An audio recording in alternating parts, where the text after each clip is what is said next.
and welcome to just another booktube channel here on the internet. My name is Anna, and as you can tell by the title of this video, I am going to film you guys my July wrap up plus my August TBR. And the reason why I've decided to join both videos in just one is because I'm a very slow reader, which means that I usually tend to read, I think, about 3 to 4 books each month. And I just thought, instead of having 2 short videos, I think it's just much easier if I join both of the videos in just one. I'm just going to start by giving you guys my July wrap up. So the first book I read this month was The Picture of Dorian Gray by Oscar Wilde, and I did do an entire dedicated reading vlog to this book, so I'm not going to go into too much detail. If you want to know more about my thoughts and my opinions, please go and watch that reading vlog. Now, I did end up enjoying this classic a lot, and I can't understand why. This is one of most people's favorite classics. It is very, very short, and the story is very much engaging. All of the themes that are explored are so interesting, and it opens up such a huge discussion on beauty and our soul, and how sometimes, the exterior doesn't really match the interior. So those are just very, very good themes to have in a classic, and once again, they are just so interesting, and I was captivated throughout the entirety of the story. And in this book, we follow a young man named Dorian Gray. Now, he is very handsome. That is the first thing that people notice about him. It's how handsome he is, it's his beauty, and how everyone is just completely mesmerized by him since day one. Since the first day that they meet him, everyone is just so mesmerized by him, and everyone is just so enthralled, if you know what I mean. And we have 2 secondary characters. We have a painter that became completely obsessed with Dorian Gray because of his beauty. And this painter became so obsessed that he not only does he want to paint Dorian Gray of the time, he also needs Dorian Gray. Like, he needs Dorian Gray to be with him physically in order for him to continue painting, because anything that he paints without Dorian Gray is just not the same anymore. Like, Dorian Gray just makes every single painting that he does extra special, extra beautiful, and there's just always something to the paintings that he just cannot explain and that he cannot recreate without Dorian Gray. And then we have another character, which is called Harry, and he also meets this Dorian Gray because of the painter. He hears the painter talking about Dorian Gray in such a unique way, in such a enthralled way, that he also becomes curious and wants to meet this individual that is so handsome and so beautiful, that is able to just mesmerize anyone. And Harry meets him, and he doesn't become obsessed with Dorian Gray, but he wants Dorian Gray to be obsessed with him. He wants Dorian Gray to only care about him, and that is what happens. And we follow Dorian Gray throughout most of his life when he, follows Harry's advice in believing that beauty is the only thing that matters. And as long as he's beautiful, no one is really going to treat you wrong. You don't really have to fight for anything in this life, because you're so beautiful that people just don't connect being beautiful with having an ugly soul. So Dorian Gray does take advantage of this fact, and he starts committing all of these atrocious acts without his face being tainted. And the reason for this is because one of the portraits that the painter painted of Dorian Gray actually became not cursed. I wouldn't say cursed, but Dorian Gray did make a pact with the devil, and he asked the devil if he could keep all of his youth, and all of his, old age and aging would go to the painting, and that's exactly what he did. So Oscar Wilde really explores the beauty and how our interior can really not match our exterior through the metaphor that he created with the painting and Dorian Gray. I would absolutely recommend this classic. It is such a good classic. It is so well written. The themes, everything, like I said, it is just so amazing. I ended up giving this 4 stars, and I would highly recommend this if you still haven't read a classic. If you haven't started reading classics, I think this would be a perfect opportunity for you to start. The second book I read this month, I actually don't own a copy, but it was Tress of the Emerald Sea by Brandon Sanderson. I made my mission this year to read almost all of the Cosmere books. I didn't really put myself up to read the Stormlight Archive yet, because those are huge books, okay? 1,000 pages each book, and we have 4 out. Number 5 is coming out in December, so I just, my goal was just to read all of the Cosmere books until the Stormlight Archive. So that's why I picked up Tress of the Emerald Sea, and honestly, I wasn't expecting to enjoy Tress as much as I did, because it was really much described as a Princess Bride, and I'm not really a fan of the Princess Bride. It's just not really my style. It's just not really my thing. But I ended up really enjoying Tress of the Emerald Sea. I absolutely loved the writing style. It's very much fairy tale. It does feel like the Princess Bride, and we follow a girl named Tress, and she's just a very normal girl. She lives in this isolated island. She has never left her home. And like I said, she's just very much an ordinary girl. She does her routine. She goes and washes windows, and she loves collecting cups. Like, that is just her thing. Until one day, the love of her life, which is the son's Duke, Charlie, ends up being kidnapped by the sorceress, which is our antagonist for this book. And she decides to go out into the sea and find him and bring him back home, which is something very much unlike Tress, because she's a very practical person, but she still decides that she needs to embark on this journey to save the love of her life, which is something so wholesome and just so sweet. And honestly, of course, in any Brandon Sanderson book, I just absolutely loved the world building. It was so interesting because this is not a normal sea. It's not water. The sea is formed by spores, and there's different types of spores. I think, if I recollect well, I think it's 5 types of spores. The island is surrounded by emerald spores. That's why it's called Tress of the Emerald Sea. I am the one. And I just love the world building. You don't really have a magic system. You know, the magic system is the spores. So for example, if the spores enter in contact with water, they explode. And for example, the green ones create vines, the pink ones create like huge crystals, and the black spores create like these gooey type of organisms that can morph into anything that you want, and you can kind of make a pact with it for a few minutes at least. So I just absolutely loved the entirety of the world building, the magic system, just everything about it was just so unique. Something that I absolutely appreciate in Sanderson's books. And I also really like the story. You know, it's not a story full of action. We don't have a lot of fight scenes. We don't have a lot of, plot twists and peaks and ups and downs. We don't really have that. But I did really enjoy the story and seeing Tress embark on this journey of growth, because of course she does enter a pirate ship at one point, and it's just absolutely delightful to see her growing in this environment of piracy and meeting all of these different people with all of different backgrounds and motives, and how she does end up growing because she does realize, life is not that simple. It's not just all about the routine and not all about, just kind of like surviving. So yeah, like I just really appreciated the story and how she was always just so focused on rescuing Charlie, even though she had so many obstacles, so many things happening to her, being thrown at her. She was just such a brave woman. Like, I could never do it, okay? I could never just set out sail to save the love of my life. Like, I could try and I would try, but I would most likely die in the first day. Like, I wouldn't survive the first day. But Tress was out here fighting. She was finding new solutions, studying the spores, how to use them for her own advantage, and she was just such a brave woman, and I absolutely loved Tress as a character. And honestly, I wasn't expecting the themes to touch me so much. One of the themes that Brandon Sanderson touches on this book is all about the memories and how, we can remember them, and how we are allowed to remember all of those memories and relive them, but never be stuck in them, never be stuck in the past, because you are alive, the memories are not alive. And that really stayed with me. Like, I absolutely loved how Sanderson explored that part, and how, sometimes everything feels so nostalgic, but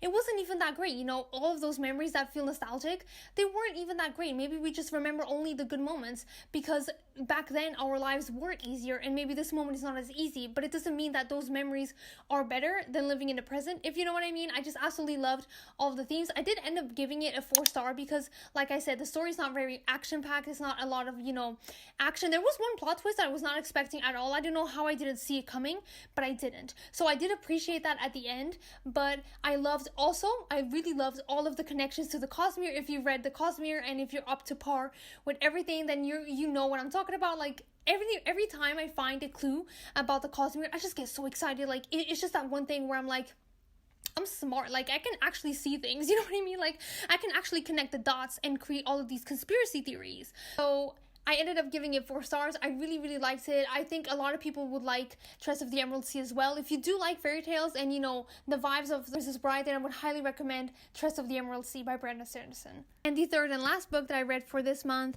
was actually a reread, and it was a reread of Ninth House by Leigh Bardugo, because I do really want to read Hellbent in August, so that is definitely going to happen. That is definitely going to be a part of my TBR. Still very much enjoyed Ninth House. I thought, because sometimes, you read a book and you really enjoy it, but then when you reread it again, you're like, you know what? It really wasn't that deep, was it? But in this case, I was proved right again. I knew I was going to enjoy this again, and I was so happy to be right.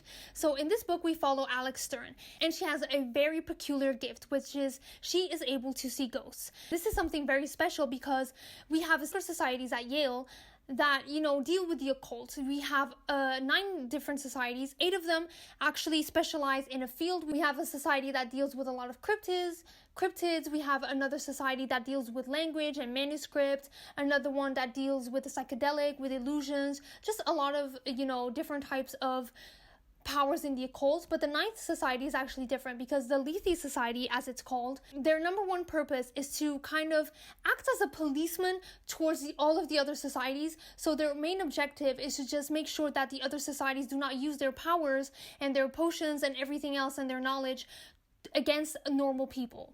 So it's just to make sure that nobody really finds out about these secret societies at Yale, and nobody from those societies actually ends up abusing their own power. So Alex Stern is invited to the 9th Society for that very same reason, because she can see ghosts naturally, and that is something that is not common at all. That is something that is not normal. Everyone that is a part of the 9th house does have to take some sort of special potion that is, you know, doesn't really have good side effects in order to see ghosts. But Alex, she doesn't. She just sees them naturally, and that's why she is such a huge asset for the 9th house. So she is given an opportunity to study at Yale and become a part of the society. And the reason why she chooses to accept this is because she has a very problematic, you know, past. It's a very problematic past. It's filled with a lot of trauma, with a lot of drug abuse. So that is a trigger warning. There is drug abuse. There is also sexual assault and mentions of sexual assault. And the reason why Alex is so disturbed and she does, you know, end up going into drugs and into that world is because it's because of her ability to see ghosts. Because no one has ever believed her. No, because obviously no one has never believed in her ability. No one has ever believed that she could see ghosts. Everyone just thinks that she's kind of crazy, or that she makes things up and everything is just a joke, until one day in one field trip, one of the ghosts actually ends up hurting her a lot, and she just becomes very traumatized. She tries to tell the teacher what happened, but again, no one really believes her, and she just gives up kind of on everyone. And that's why she starts doing drugs, because when she does them and when she is under the influence of them, the ghosts kind of calm down. Like, she cannot see them very well, so that just helps her, you know, go through her day. And this is why I absolutely love 9th house. Now, the story is actually really nice. I really like the story, but it's nothing out of this world, and it is a little bit slow paced. You know, the beginning is definitely, you know, a setup. We are meeting Alex, we are meeting both of her friends. We are just getting to know all of the societies, how everything works at Yale. So it's not really, you know, it's a very slow paced story, but the ending is actually very good. I really like the ending, and I wasn't seeing the plot twist that happened. The reason why I love this book so much is because of Alex Stern as a character. I just absolutely love how you just it feels like you really know her, and it actually feels like a 20-year-old, you know, a 20-year-old with a lot of trauma and with a lot of abuse in her life. It actually does feel that way. You can see how troubled she is. You can understand why she is the way that she is, why she doesn't really trust anyone, why she doesn't open up to anyone, because of everything that she went through. And every time, you know, I got to know more of her, the more I liked her. She just, like I said, she actually feels like a real person. I could actually be friends with Alex Stern. I don't know if she would want to be friends with me. I'm pretty sure she wouldn't, but I just really loved that character exploration and that character arc. But in this book, so like I said, we have 8 societies, and Alex just started not working, but like studying at Yale. And one of her mentors is Darlington, and he is known as the gentleman of Lethe, or the gentleman of the 9th house, because he is very polite. Okay, he's very polite, he's very gentlemanly, he knows a lot of things, he's very smart. Like, he's just the golden boy of the 9th house. He is very good at what he does. He loves his own job, and he is trying very hard to teach Alex everything and really trying to mentor her. But something really horrible happens to him, and we don't know what it is until the very end of the book. So it was very hard for Alex to not have Darlington in, you know, the middle of the book, because a murder actually happens in the middle of Yale. There's a girl named Tara that actually ends up being murdered in the middle of Yale, and she is a normal or ordinary person, like the societies call her. So basically it means that she's not even a part of the university, she's not a part of Yale, but someone murdered her, and Alex needs to find out who it was and needs to find out if any societies are involved. And all of this without Darlington, which is something that is very hard for her, because obviously Darlington being her mentor, she really, you know, clinged up to him. She was very clingy with him because he was her only safe port in that entire university. So yeah, I just absolutely loved this reread. I really liked it. I gave it a 4-star when I first read it, and I'm still going to maintain that rating. I would highly recommend this book if you love dark academia, because the gothic vibes are absolutely here, which is also another thing that I absolutely loved. So I would highly recommend Ninth House if you do want those gothic vibes, dark academia, murder mystery, who done it, who didn't do it, and secret societies. Now talking about my August TBR. So the first book that I actually want to read for my August TBR is Yumi and the Nightmare Painter by Brandon Sanderson. Like I said before, I really want to finish up with the Cosmere so I can go on to the Stormlight Archive. And I actually don't know anything about Yumi and the Nightmare Painter. Like, I've only heard amazing things. And the only thing that I've kind of heard about Yumi is that the romance is very much compared to Final Fantasy, which is also a game that I haven't played because I don't know, I'm just not really into video games, so I don't know what that means, but Final Fantasy equals a good game. So if Final Fantasy is good, Yumi is also going to be good. Like, this is my logic. Like, this is the logic that I'm using. So I do have quite high expectations. Also because it is Brandon Sanderson, so obviously I do have high expectations. I do know that there's a romance between Yumi and the Nightmare Painter. Like, it's literally in the title. So I'm a little bit apprehensive because I don't usually like romances, but this might work. Like, I hope this might work. And I'm also just very excited because I'm going to get to know a new world, a new magic system, and I know Brandon Sanderson delivers in those fronts, so I'm absolutely ecstatic to read Yumi and the Nightmare Painter. And I honestly don't mind not knowing anything, because that's how I want to go. Like, I really want to approach this new book without knowing anything, without having any ideas. Like, the only thing that I know is that people do really like and end up really loving Yumi and the Nightmare Painter. Like, from all of the secret projects, I think that's the one that I've heard the most good things about, so I'm absolutely ecstatic to read that book. And like I said before, I really want to read the sequel to Ninth House, which is Hellbent by Leigh Bardugo, and I'm so excited about this book because most people really enjoyed the sequel. Some people even like the sequel more than Ninth House, so I'm absolutely ecstatic for this. And obviously, I can't tell you too much about it. All I know is that we are going to hell.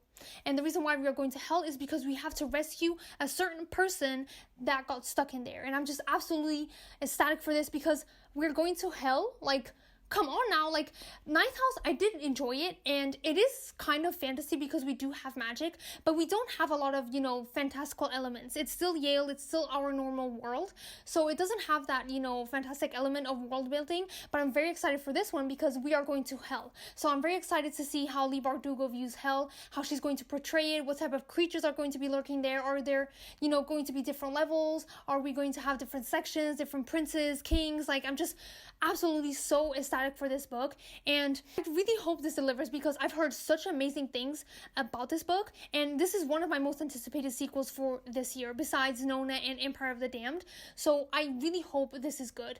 I think I'm going to read you guys a synopsis. Let me see.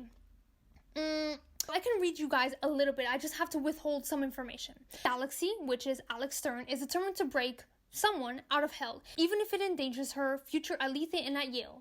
But Alex is playing with forces far beyond her control, and when faculty members begin to die off, she knows these aren't just accidents. Something deadly is at work in New Haven, and if Alex is going to survive, she'll have to reckon with the monsters of her past and the darkness built into the university's very walls. Like, this sounds amazing. Like, people dying, like lots of people dying, sign me up. Like, that is what I'm here for. I'm here for the drama. I'm here to literally be in hell. Like, this is the only portrayal, and this is the only type of hell that I want to see in my real lifetime. And lastly, the last book that I want to read in August is upside down. Okay, that is very unprofessional of me, but it's The Name of the Rose by Umberto Eco.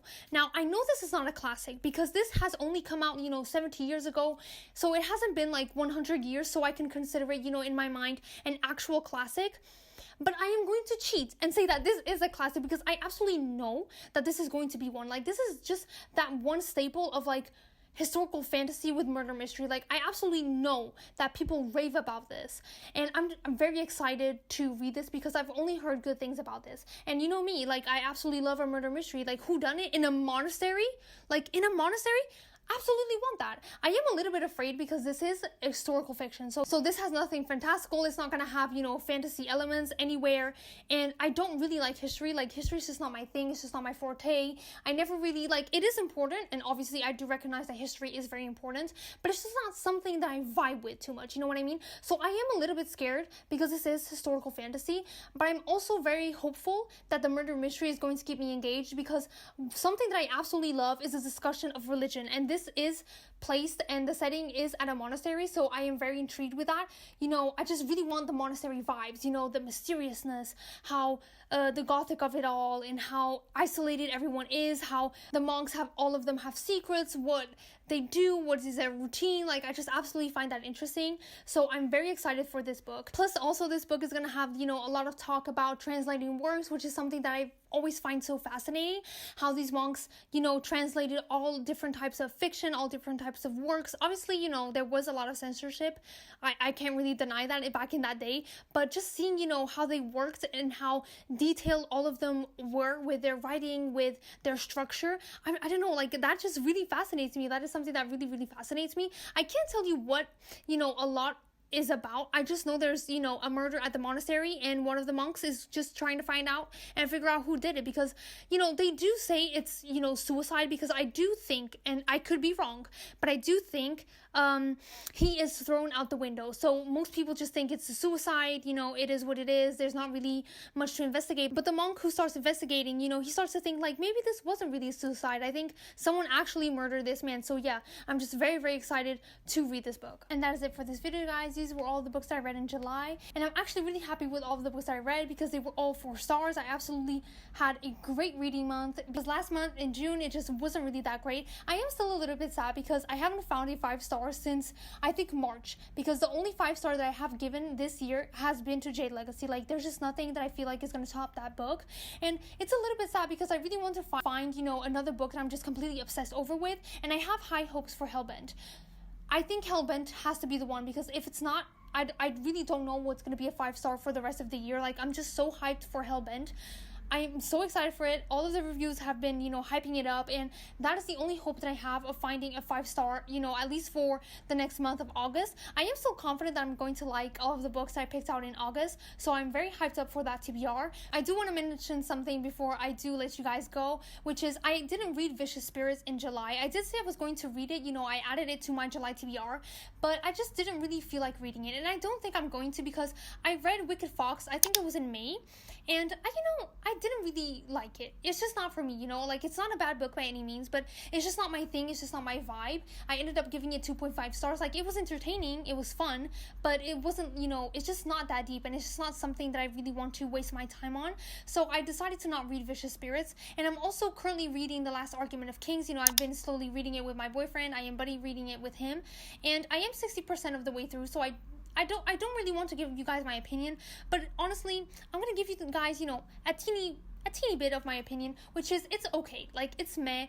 I did read the other 2 books in June and May, and I just thought they were okay either. They're not bad books by any mean, but in my opinion, they're just so hyped up that I was expecting much more than what I ended up getting. And the 3rd book is kind of, following that route. So I think I'm going to give it a 3 stars, but like I said, I don't know, because I am only 60% of the way through. So please take it with a grain of salt. But yeah, so those are the books, that is the only book that I'm currently reading right now, and I've decided not to read Vicious Spirits, and I have my August TBR on go, on set, and I don't think I'm going to add, I might add one book or another, maybe, but I'm not going to change any of these books because I'm just so excited for them. Oh, and also before I go, please let me know down in the comments below, what books did you read in July? Which one was your favorite? What is going to be your August TBR? Are you excited for it, or are you not excited for it? Let me know everything down in the comments below, because I am always looking for some great recommendations. So yeah, guys, this was the video, and I'll see you guys in my next one. Bye!